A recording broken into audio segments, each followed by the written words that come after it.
नमस्कार, श्री स्वामी समर्थ. कसे आहात सगळे? स्वागत आहे तुमचे भन्नाट रेसिपी आपल्या यूट्यूब चॅनलवर. तर आज मी तुमच्यासोबत मोदकांची एक मस्त रेसिपी शेअर करणार आहे. तर हे मोदक आपण बेसन पीठ आणि बारीक रव्यापासून बनवणार आहे.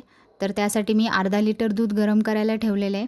तर हे दूध आपल्याला आटवून घ्यायचं आहे. म्हणजे अर्धा लिटर दूध आटवून आपल्याला पाव लिटर बनवायचं आहे. तर आता पाव लिटर दूध झालेलं आहे आटवून. यामध्ये आता आपल्याला पाववाटी साखर घालायची आहे आणि साखर फक्त आपल्याला या दुधामध्ये विरघळवून घ्यायची आहे.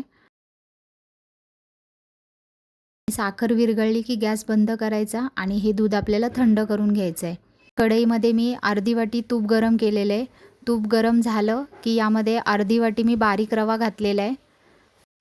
बारीक गॅसवर हा रवा आपल्याला हलक्या गुलाबी रंगावर भाजून घ्यायचा आहे. तर आपला रवा बघा कलरसुद्धा चेंज झालेला आहे आणि हलक्या गुलाबी रंगावर भाजून झालेला आहे. यामध्ये अर्धी वाटी मी बेसन पीठ घातलेलं आहे. तर बेसन पीठ घालूनसुद्धा मिक्स करायचं आहे आणि बेसन पिठाच्या अजिबात गुठळ्या होऊन द्यायच्या नाहीत. तर हे बेसन पीठसुद्धा आपल्याला हलक्या गुलाबी रंगावरतीच भाजून घ्यायचं आहे. म्हणजे आपण बेसन पीठ भाजल्यानंतर जो असा खमंग वास सुटतो ना, तो वास येईपर्यंत मस्त असं खरपूस आपल्याला हे बेसन पीठ पण भाजून घ्यायचं आहे. तर आता बेसन पीठसुद्धा आपलं मस्त भाजून झालेलं आहे. यामध्ये मी ड्रायफ्रूट्स घातलेले आहेत. तर त्यात मी काजू आणि बदामाचे बारीक काप करून घातलेले आहेत. तुम्ही तुमच्या आवडीनुसार तुम्हाला हवे ते ड्रायफ्रूट्स कट करून यामध्ये घालू शकता. तर हे ड्रायफ्रूटसुद्धा आपल्याला बेसन पिठाबरोबर भाजून घ्यायचे आहेत. 2 मिनटं आपले ड्रायफ्रूट्स मस्त भाजून झाले की यामध्ये आता अर्धी वाटी मी डेसिकेटेड कोकोनट घातलेलं आहे. तुमच्याकडे जर डेसिकेटेड कोकोनट नसेल तर त्याऐवजी तुम्ही सुकं खोबरं मिक्सरला बारीक करून ते घातलं तरीसुद्धा चालेल. तर आता हे डेसिकेटेड कोकोनटसुद्धा आपल्याला रवा आणि बेसनाच्या मिश्रणामध्ये मिक्स करून घ्यायचं आहे आणि यालासुद्धा आपल्याला भाजायचं आहे. पण याला फक्त 2 ते 3 मिनटंच आपल्याला भाजून घ्यायचं आहे. जास्त कलर येऊन द्यायचा नाही याला. तर आपलं आता डेसिकेटेड कोकोनटसुद्धा मस्त भाजून झालेले आहे. यात आता आपल्याला जे आपण दूध आटवून घेतलेलं आहे तर ते दूध आपल्याला घालायचं आहे सगळं.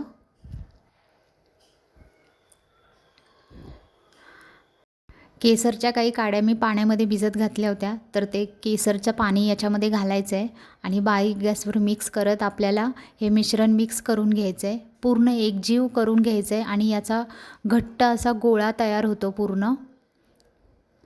तर बघा मिश्रण आपलं आता किती घट्ट होत चाललेलं आहे आणि याचा एकजीव असा मस्त घट्ट गोळा बनवून तयार झालेला आहे ह्याचा. तर आपलं मिश्रण एकजीव झालं पूर्ण की यामध्ये पाव चमचा वेलची पूड घालायची आहे आणि अगदी मिनिटभर आपल्याला हे पुन्हा एकदा मिक्स करून घ्यायचं आहे. आणि आता गॅस बंद करायचा आहे आणि मिश्रण आपल्याला थंड करून घ्यायचं आहे. म्हणजे पूर्ण थंड करायचं नाही आहे, हलकं अगदी कोमटच आहे. त्यावेळी आपल्याला लगेच हे मोदक बनवून घ्यायचे आहेत. तर मोदकाच्या साच्याला मी तूप लावून घेतलेलं आहे. आता यामध्ये आपण जे मिश्रण बनवलेलं आहे मोदकाचं तर ते घालायचं आहे पूर्ण आणि अंगठ्याच्या मदतीने आपल्याला दाबून दाबून यामध्ये मोदकाच्या साच्यात मिश्रण सगळं भरायचं आहे आणि मोदक तयार करायचे आहेत. तर हे मोदक खायला अतिशय सुंदर लागतात आणि एकदम भन्नाट चव आहे याची आणि हेल्दीसुद्धा आहेत आणि शिवाय टेस्टीसुद्धा आहेत. त्यामुळे सगळ्यांना हे मोदक खूप आवडतील. तर तुम्ही हे मोदक कधी बनवले नसतील ना अशा पद्धतीने तर हे एकदम वेगळ्या प्रकारचे मोदक आहेत. तुम्ही नक्की एकदा ट्राय करून बघा.